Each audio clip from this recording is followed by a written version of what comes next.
팬들을 만나면 올대체스 뭐 노래를 따라 다 알아. 제작사들의 재무제표로 볼 수 있으면 좋을 것 같은데. 네. 코로나 때 그 아픈 기억을 또 여기서 이번에 티켓 가격에 대한 이야기도 궁금한데 어차피 볼 사람은 보니까 가격 계속 올리는 거 아니냐 약간 이런 비판이 있는데 감독님의 관점도 좀 궁금해요. 그게 이제 결국은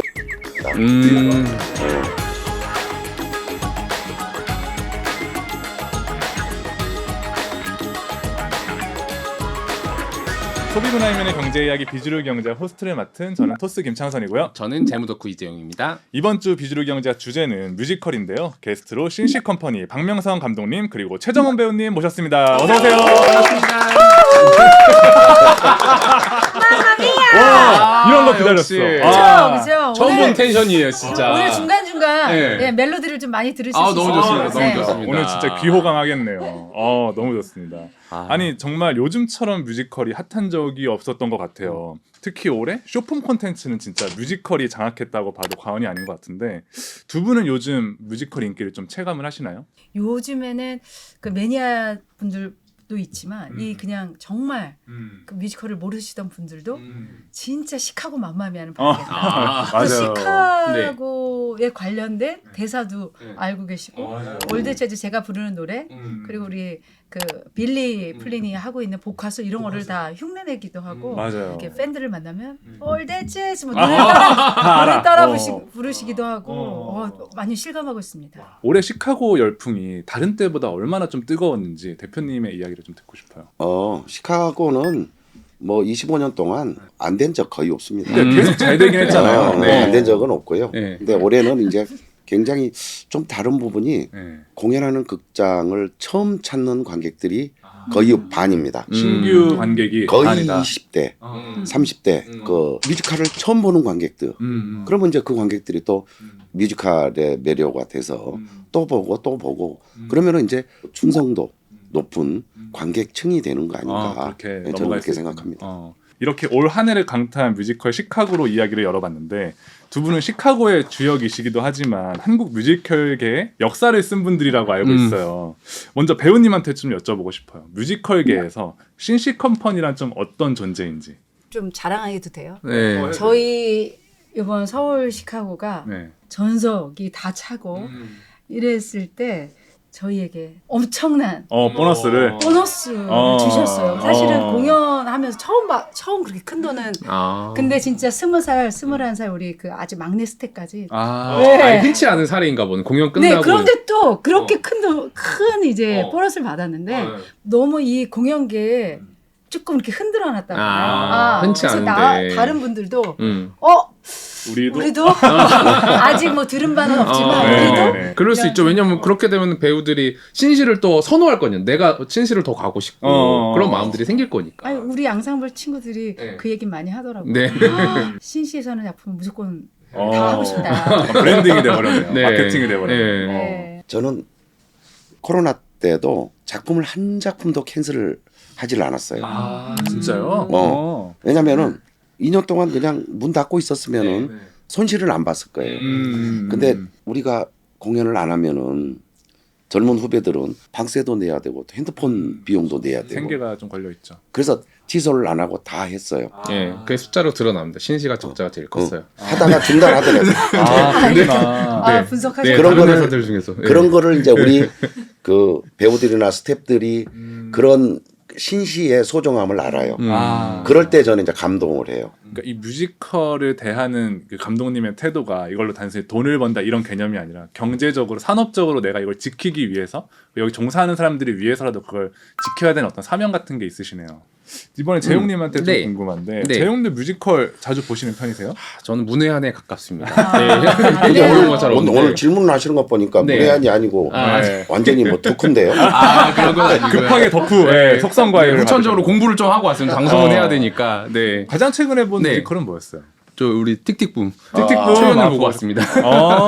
네. 틱틱붐 어떠셨어요? 되게 무대가 되게 재밌더라고. 이렇게 네모나게 만들어가지고 90도씩 돌려요. 아 그래요? 우와. 그래가지고 그 돌아간 사이에 그 주연분들은 안에 들어서 옷 갈아입고 나오시더라고요. 그래서 캐릭터가 자꾸 바뀌어요. 그래서 연극 중에선 뮤지컬 중에선 막 인원이 막 많이 나오는 배우 공연은 아닌데 되게 무대를 꽉 채워서 되게 다채롭게 공연을 한다는 측면에서 되게 재밌었던 공연이었던 것 같아요. 그럼 관객 입장에서 틱틱붐 보셨을 때 네. 뮤지컬이 주는 매력이 좀 뭐라고 생각을 하셨어요? 좀 뭐라 그래 종합 선물 세트 같은 느낌? 종합 선물 세트. 네, 그렇죠. 왜냐면 이제 전적으로 뭐 정확한 그쵸. 판단이에요. 그렇죠.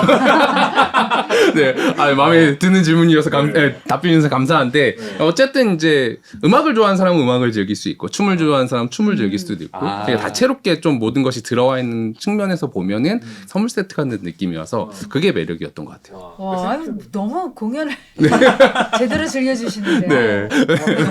그럼 재무제인 네. 입장에서 네. 뮤지컬 산업의 특징을 어떻게 보셨는지 궁금한데 여기도 좀 낭만파 비즈니스인지.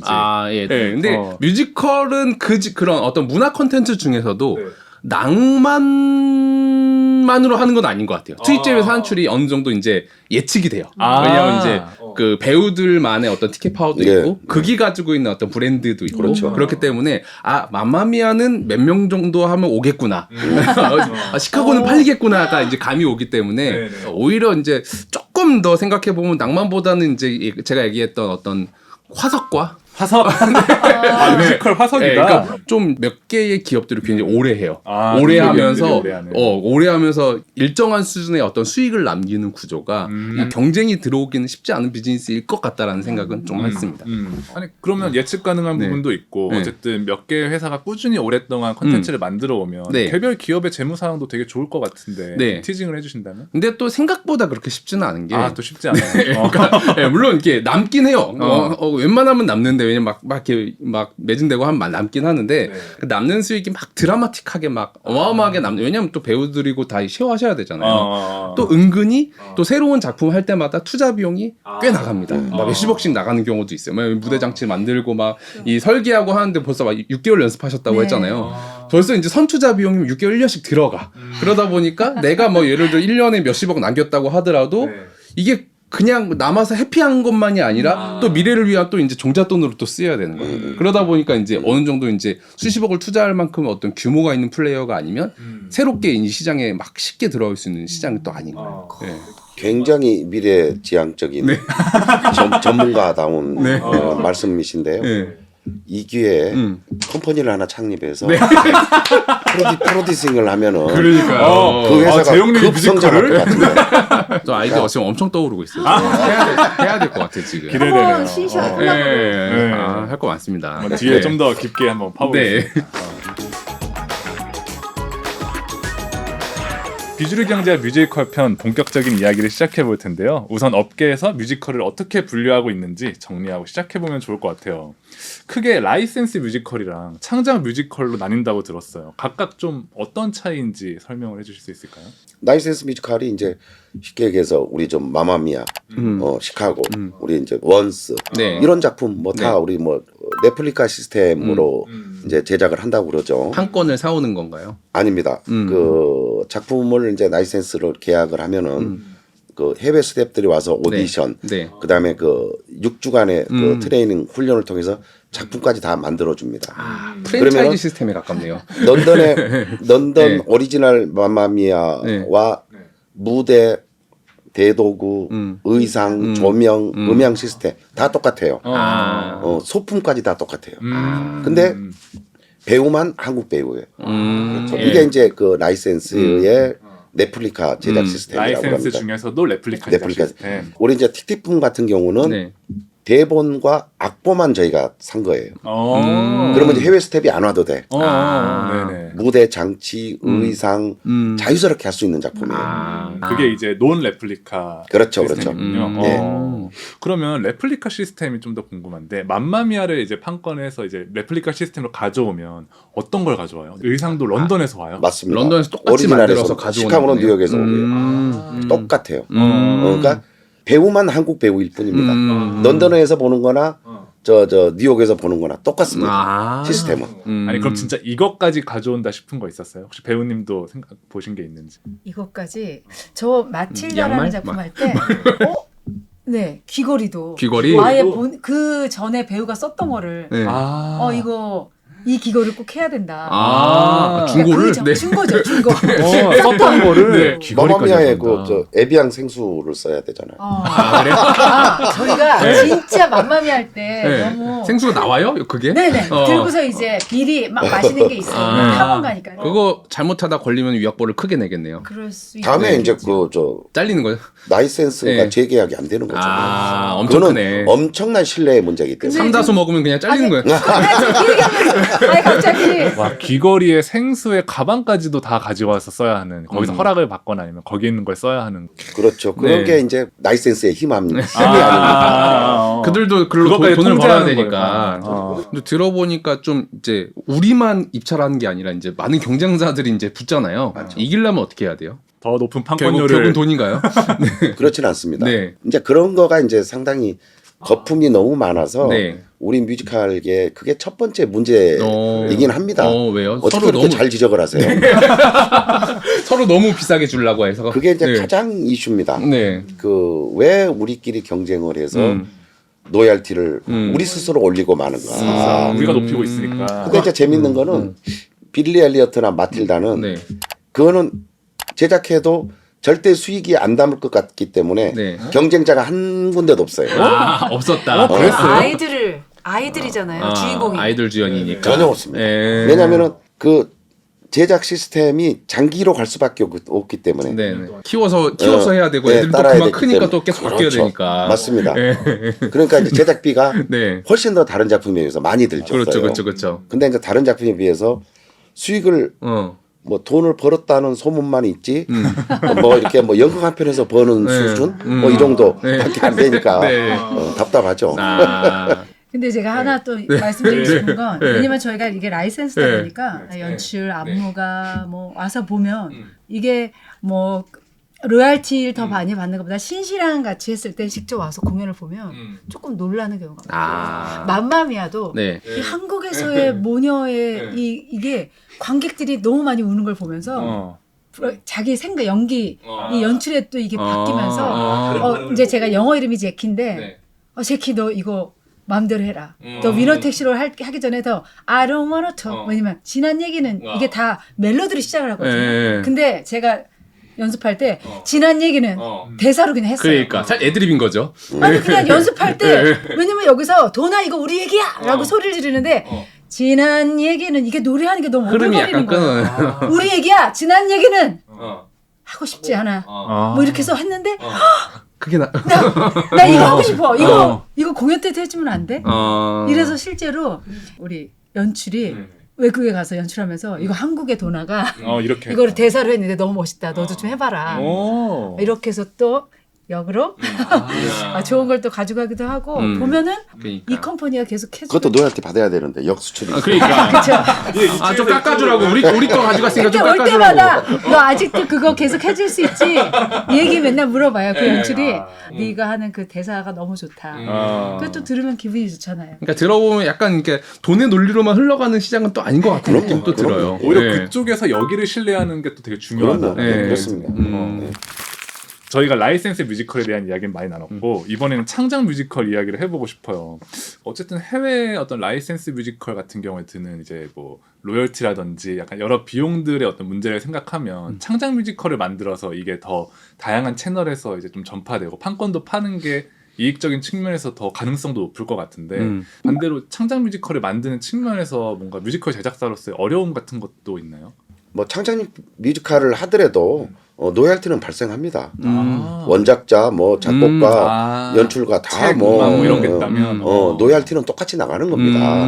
라이센스만큼 나갑니다. 그 정도로 많이 나가요? 오. 그 시스템이 이제 우리나라도 네. 창작 뮤지컬이라고 그냥 다 뭐 다 공짜가 무료로 아니다. 하는 건 아닙니다. 아 그래요? 노열티 다 나갑니다. 나가야 되는구나. 아. 그래서 제작비도 네.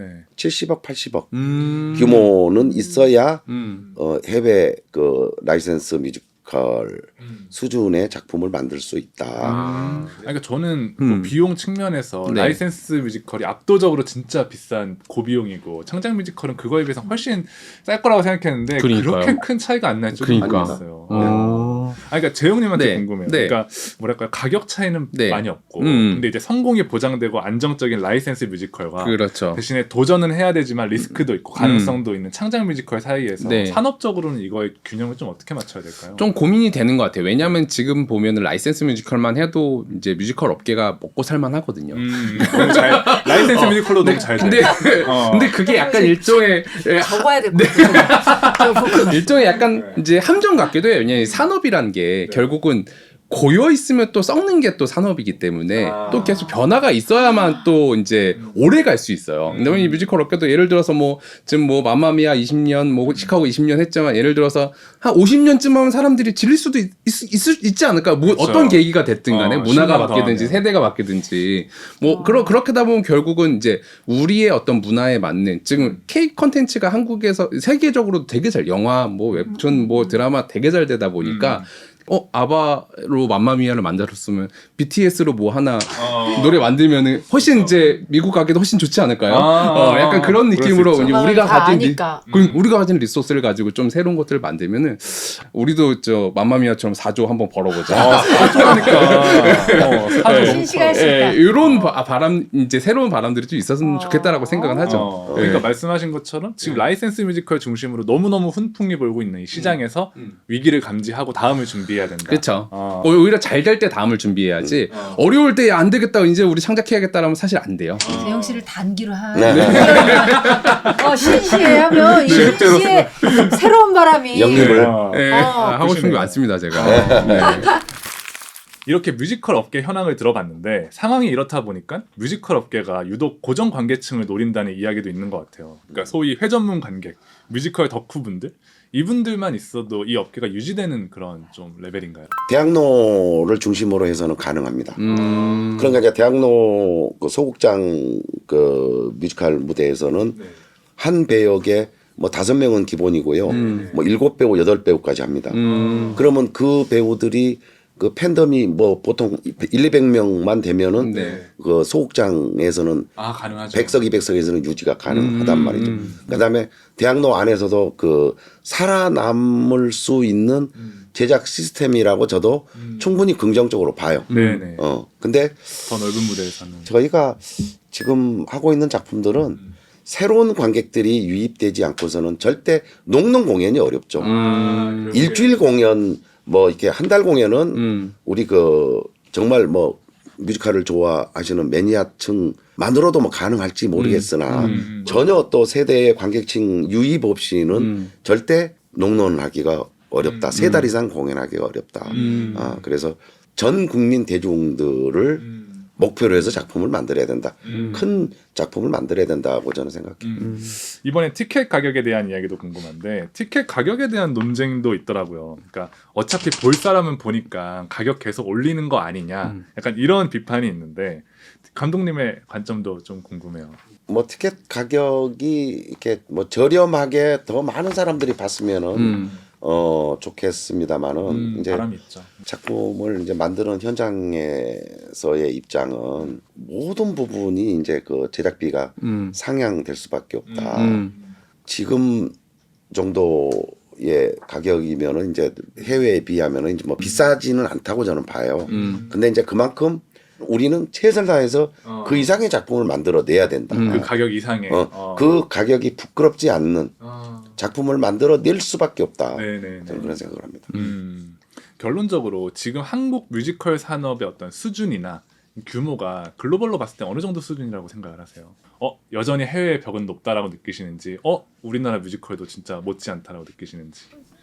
높다고 생각한 적 어. 없었던 것 같아요. 공연을 보러 웨스트엔드도 가고 브로드웨이도 가는데 우리나라 시카고가 더 에너지가 딸리지 좋네. 않는데? 더 잘하는데? 그리고 이제 제가 느꼈을 때는 에너지인데요. 에너지요. 저는 매 공연을 마지막 공연처럼 어. 하듯이 우리 배우들도 그러거든요. 저희는 오픈런이 아니잖아요. 네.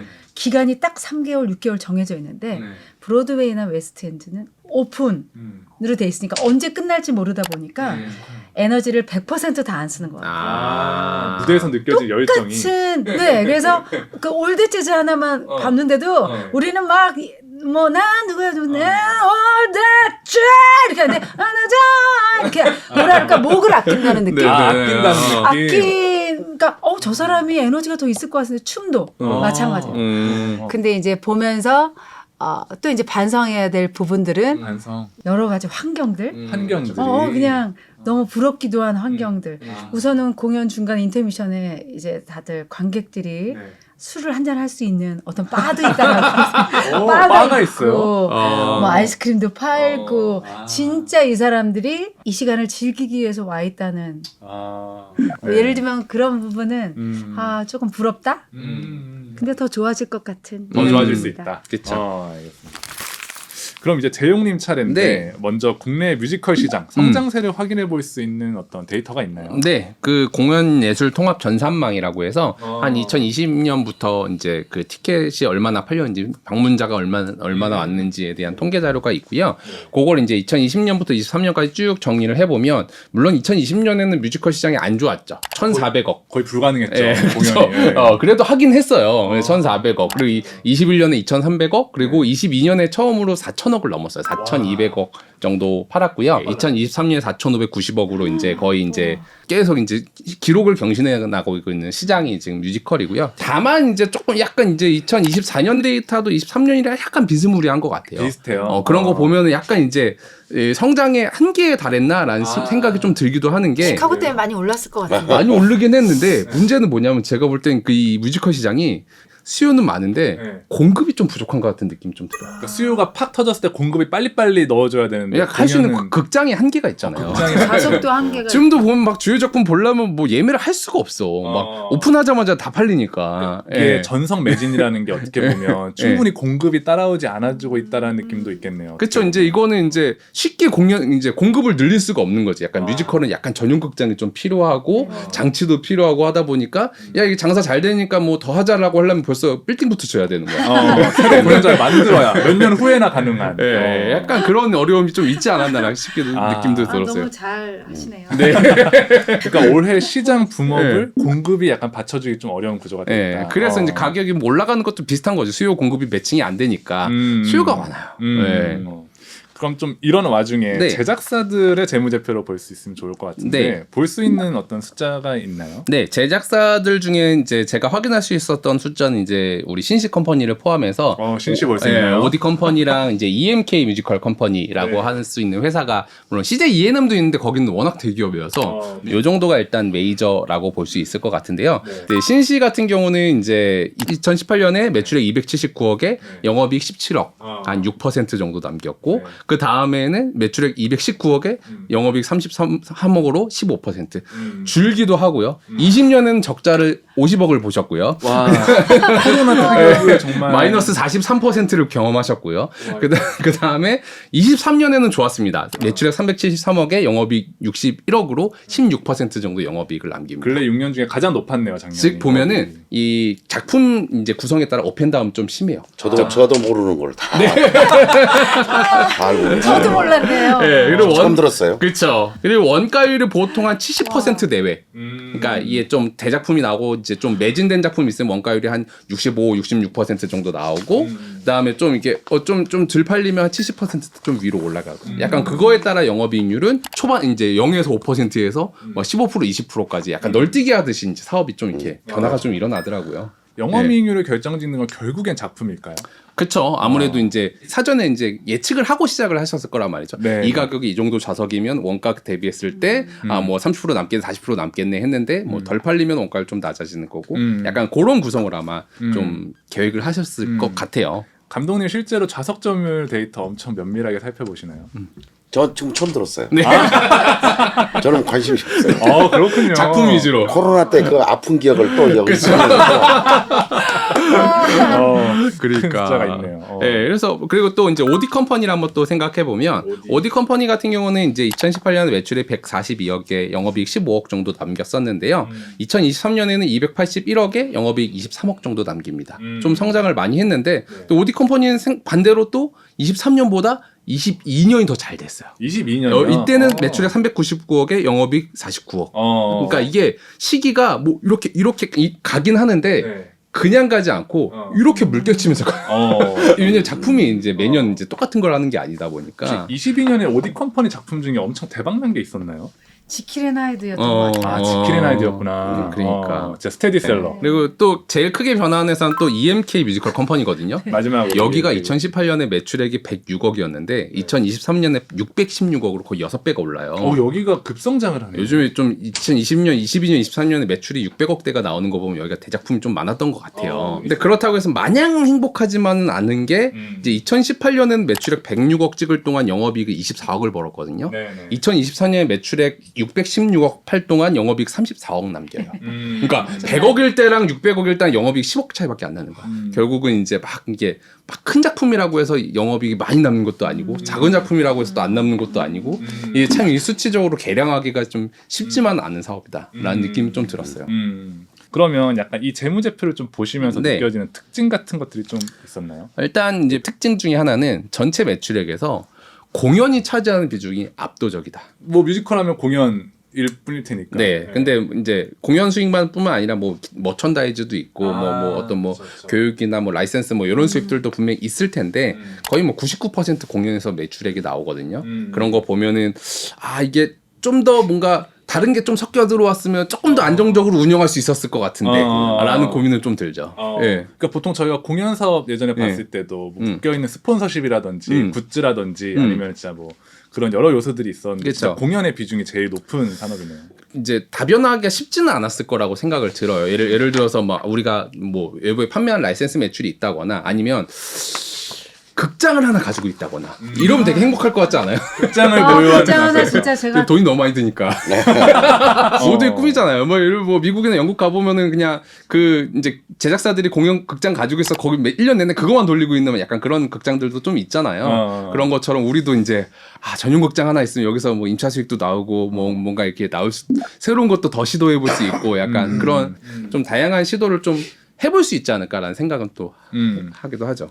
지금 이제 4,559억이라고 그랬죠. 네. 작년에 그 네. 뮤지컬 시장이 최대 시장 규모라고 봐요. 저는. 현재 시장에서 얻을 현재 수 있는 시장에서 최대 시장 규모로 저는 보고 있고 그리고 이제 조금 아쉬운 부분이 이제 각 그 컴퍼니마다 다 막 그 오르락 내리락이 심하잖아요. 그쵸. 그게 이제 결국은 대관입니다. 대관. 성공할 수 있는 작품 수는 굉장히 네. 점점 늘어나는데 그렇죠. 배우들도 많고 공연할 장소가 없단 말이죠. 그러니까요. 그러니까 이제 공연장의 한계 때문에 네. 5천억 시장까지 가는 거는 엄청난 성장이라고 저는 봐요, 사실. 지금 공연장 풀로 돌려야 네, 5천억이고 지금 상황으로는. 네. 지금 현재 이제 2027년 상반기까지 네. 모든 극장은 다 이제 저 렌트가 다 완결이 벌써 돼. 완판이에요. 우리가 뭐 하고 렌트가 싶다고 다 할 수 돼 있는 게 있어요. 아니네요. 그러니까 앞으로 엄청난 작품이 들어와도 2027년에 할 수밖에 없는. 그게 까마득하다. 그만큼 우리나라가 뮤지컬 성장에 비해서 기본적인 인프라가 너무 부족한 게 네. 현실이에요. 근데 그거는 일개 컴퍼니가 전용극장을 가질 수 있는 그런 환경이 되질 않아요. 극장이 전용극장이 돈 됐다고 그러면 대기업들에서 엄청 많이 만들었을 거예요. 그렇죠. 그러니까 이게 나라에서 도와줄 필요가 좀 있을 것 같아요. 그러니까 왜냐면은 프로 스포츠도 시에서 소유한 거를 장기 임차해서 이제 그럼요, 물려주는 그럼요. 거잖아요. 그럼요. 예, 그런 그러니까 것처럼 이거는 예. 극장은 기본적인 인프라를 구축하는 거기 때문에 정부 차원에서 지자체 차원에서 극장을 만들 수밖에 없어요. 이거는 너무 좀 분명해 보이는 것 네. 같아요. 그러니까 한국 뮤지컬 시장이 5천억이라는 캡을 넘어서 성장하기 위해서 필요한 것들이 결국엔 공연장이다. 그렇죠. 인 것 같은데 약간 그 부분이 결국에는 2027년까지 혹은 뭐 해결이 어떻게 될지 모르는 상황이라면 정말 공연장의 니즈가 정말 크네요. 그러니까 그럼 재용님은 네. 결론적으로 한국의 뮤지컬 시장 앞으로 전망을 좀 어떻게 보시는지?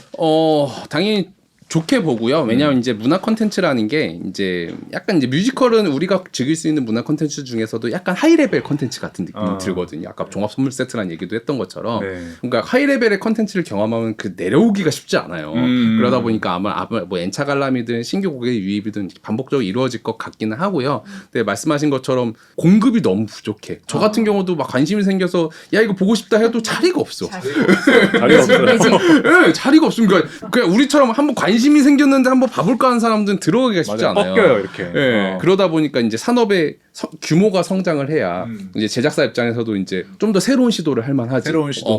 공연장이 좀 이렇게 남아야 뭐 예를 들어서 뭐 새로운 이제 연극도 또 만들어보고 뮤지컬도 만들어보고 시도를 할 텐데 맞아요. 애초에 공연장 빡빡한데 내가 이거 새로운 거 해가지고 관객 될지 안 될지 할 수 있는 건 시도조차도 할 수 없잖아요.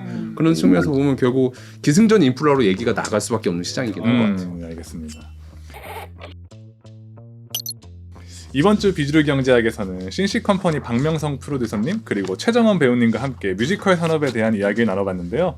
마무리 질문 던져보려고 해요. 곧 신시컴퍼니에서 나올 작품 좀 소개해 주신다면. 지금 틱틱붐 하고 있고요. 네. 그다음에 이제 12월에 저 연극 대학살의 신 대학살의 신. 하고요. 보면 또 그 유명한 맘마미아라는 맘마미아 다시 네, 돌아오는군요. 하고요. 예, 뭐 그렇게 내년에 준비하고 있습니다. 아니 뮤지컬 주제로 한다고 하니까 주변에서 이걸 꼭 물어봐 달라고 하더라고요. 아이다가 다시 나오는지. 2026년부터 이제 지방 투어를 시작으로 이제 그다음에 서울 공연을 하기로 지금 합의를 했습니다. 2년만 기다려라. 1년 반만 기다려라. 와 2년 기다려야 되는구나. 알겠습니다. 배우님께도 좀 궁금해요. 뭐 연극이나 영화, 드라마 같은 여러 선택지 중에서 뮤지컬을 중심으로 커리어를 이어오셨잖아요. 네. 배우님한테 뮤지컬은 좀 어떤 의미인지. 저한테는 좀 안식처입니다. 안식처. 케렌시아라고 말하잖아요. 네, 투사가 황소랑 싸울 때 이 황소가 자신만의 케렌시아 안식처를 딱 찾아 놓으면 다시 나와서 싸울 때 절대 지지 않는다고 하는 케렌시아처럼 제가 공연을 하면서 무대 위에서 치유가 많이 되고 그리고 그 공연할 때 제가 최정원이 아닌 누군가의 인생을 살면서 그냥 인간으로 또 성장하는 것 같아요. 그래서 저에게 무대는 안식처가 오히려 무대인 것 같아요. 알겠습니다. 소비문화이면의 경제 이야기 비주류 경제학. 오늘은 박명성 감독님, 최정원 배우님과 뮤지컬 이야기를 나눠봤고요. 저희는 다음 시간에 다른 주제로 돌아오겠습니다. 감사합니다. 수고하셨습니다.